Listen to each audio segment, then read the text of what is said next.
Here's a more detailed development timeline for E.T. the Extraterrestrial game, along with information about the infamous landfill story.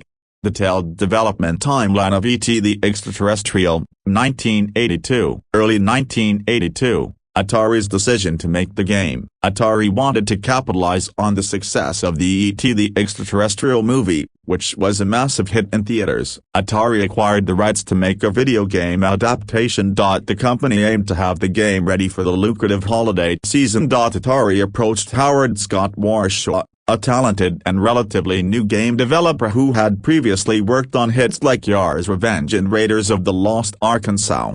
April to May 1982. Initial discussions and agreement. Warshaw was given the task to create the game. He had previously made successful titles for Atari, and the company trusted him with the project. However, he had no prior experience with licensed games. Warshaw was told to make a game based on the movie, using its themes and characters. However, he had little time to fully familiarize himself with the film, as it had just released. May 1982. The development begins. Atari set an incredibly tight deadline. Warshaw was given just 5 weeks to develop the game, a much shorter time frame than usual for a game of this scope. Warshaw later described the development process as incredibly intense, working 100-hour weeks to meet the deadline. He was told by Atari that the game would be a major release for the holiday season, and there was no room for delays. The game would be released on the Atari 2600, a popular console at the time, known for its limited graphics and sound capabilities. June to July 1982, rapid development. The game's premise was relatively simple. E.T. needed to find pieces of a telephone to phone home, while avoiding government agents and falling into pits. However, this was difficult to translate into compelling gameplay due to the hardware limitations. The game's design ended up being abstract and unintuitive. The main mechanic involved navigating a series of pits in an attempt to find pieces of the phone, but players often found it frustrating and confusing. Warshaw later said that the game's rushed development meant he had little opportunity for play testing, and the result was a game that lacked polish. August 1982, completion and release. By the end of July 1982, Warshaw had completed the game, which was a monumental feat considering the time constraints. The game was rushed into production and arrived on store shelves just in time for the Christmas 1982 shopping season. Atari marketed the game heavily, expecting it to be a major hit like Pac-Man and Space Invaders, with millions of copies projected to sell.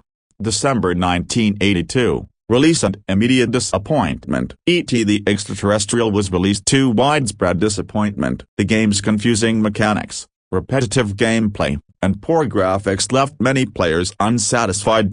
Critics and gamers complained about the lack of a coherent plot and the unintuitive controls. The game's objective of finding pieces of the phone in pits was seen as overly complex for the console's audience. Atari had produced an estimated 5 million copies of the game, but consumer demand quickly plummeted.